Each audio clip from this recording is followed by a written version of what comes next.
गुरुदेव, मेरे माता पिता ने एक सपना देखा था कि मैं एक उच्च पदाधिकारी बनूं। उन्होंने मेरे हर संभव प्रयास किया और मैंने भी बहुत मेहनत की, बट असफलता हाथ लगी। महाराज जी, अब असफलता से डर सा लगने लग गया है कि प्रयास करने में भी डर लगने लग गया कि दोबारा असफल हो गई तो तो माता पिता के तिबारा दुख का प्रयास करेंगे। हमको प्रयासरत रहना है। हमारा पूर्व का प्रारब्ध जो है ना, जैसे हमको दुख देना है प्रारब्ध को, तो अब हम अगर सफल हो जाएंगे तो दुख कैसे मिलेगा? तो असफल करेगा ना, तो कई बार असफल करेगा, कितनी बार प्रारब्ध अटैक करेगा। हम हर बार प्रयास करते हो प्रारब्ध को असफल करने के लिए नाम जप करो। नाम जप करते हो साथ में, अधिक से अधिक संख्या में नाम जप करो। तो जो प्रारब्ध आपको असफल करना चाहता है, आप उस प्रारब्ध को असफल कर दीजिए और आप सफल।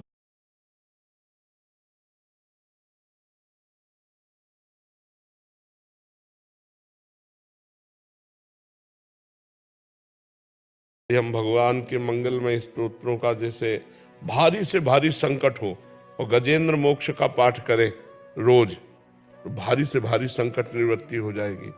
धन चाहिए तो ऐसे स्तोत्र हैं जिनके गायन करने से धन की प्राप्ति होती है। यदि हमें अपने लक्ष्य की प्राप्ति चाहिए तो मंत्रानुष्ठान, जप, इनमें इतनी सामर्थ्य है कि प्रारब्ध को नष्ट करके हमारी सफलता। अब माला दो माला से तो बात बनने वाली नहीं। डट के मंत्रानुष्ठान करो, नाम जप करो, तो यहाँ के अधिकार की क्या बात है, ब्रह्मा का अधिकार मिल जाए। ये तो मर्त्य लोक के कोई अधिकारी पद की बात है, ब्रह्मा का अधिकार मिल जाए। देखो, पूर्व का पुण्य है तो हमारे देश की एक महिला राष्ट्रपति है। तो हम निराश तो कभी होवे ना कि अब हमसे नहीं हो पाएगा, नहीं। जय बार असफलता मिले तय बार और उत्साह करके हम लगी रहे तो कभी न कभी सफल हो जाएंगे। पर साथ में भजन होना चाहिए। अगर तप नहीं है, भजन बल नहीं, तो किसके बल से आप प्रारब्ध को दबा करके आगे बढ़ेंगे? वो भजन बल ही होता है। इसलिए खूब भजन कीजिए, नाम जप कीजिए और भगवान से प्रार्थना कीजिए, तो कभी न कभी तो सुन ही लेंगे। महाराज जी, मन में भय हो गया है कि असफलता के डर की वजह से और उसकी वजह से जो माता पिता को दुख होता है, उनका जो चेहरा देखना पड़ता है। देखो, इस पे ध्यान नहीं देना, इस पे ध्यान नहीं देना चाहिए, इस पे ध्यान नहीं देना चाहिए। वो तुम्हारे हाथ की बात है क्या? अब बच्चे इसी बात को ज्यादा ध्यान देने लगते हैं तो गलत मार्ग में चले जाते हैं। ना हम माता पिता के दुख को देखेंगे, ना स्वयं दुखी होंगे। ऐसे बच्चे तो गलत कदम उठा लेते हैं। बिल्कुल नहीं देखना।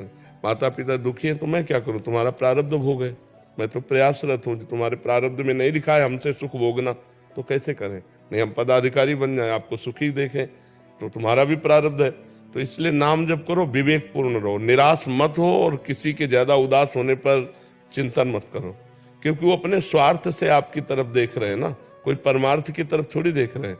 स्वार्थ संबंध की अगर मेरा बेटा बेटी पदाधिकारी हो जाता तो वो भी सुखी रहता और मुझे भी सुख प्राप्त होता, यही चिंतन होता है ना। तो वो प्रारब्ध के अधीन है। क्या जितना प्रयास करो, जब तक प्रारब्ध क्षीण नहीं होगा तब तक आपको बढ़ने नहीं देगा।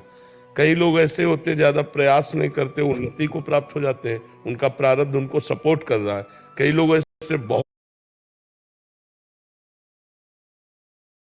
है, लेकिन उनकी प्रवीणता कागज में लिखी रखी, उनके पास हासिल है प्रवीणता, और उसका लाभ वो नहीं ले सकते, क्योंकि प्रारब्ध जहां कदम रखेंगे वहीं गिरा देगा।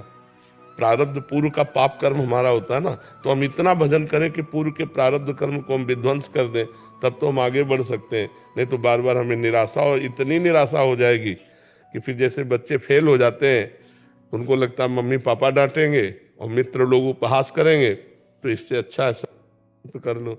ये विवेक नहीं है, बुद्धिमानी नहीं है। हमें हर बार प्रयास करना चाहिए, और एक मार्ग में प्रयास निष्फल हो जाए कई बार तो दूसरा मार्ग चयन करना चाहिए। ऐसा नहीं कि आप पदाधिकारी बनकर ही केवल धन कमा सकते हैं, आप व्यापारी बनकर भी तो कमा सकते हैं, आप छोटा काम करके भी तो कर सकते हैं। तो हम देखें कि जिस विषय में बार बार असफल हो रहे हैं तो हमें मार्ग चेंज कर लेना चाहिए, हमें दूसरा मार्ग ले लेना चाहिए। पढ़ लिख करके आप ऐसी नौकरी भी कर सकते हैं जिससे आपको अच्छे पैसे मिल जाएं और आप अपने परिवार का पोषण करें। जरूरी सरकारी पदाधिकारी ही बन करके हम अपने परिवार का पोषण कर सकते हैं? नहीं। तो हमें बहुत गंभीर रहना है, धैर्यवान रहना है और भगवान से जुड़े रहना है। तो हमारी जिंदगी आज नहीं तो कल प्रकाशित हो जाएगी, भगवान कृपा कर देंगे।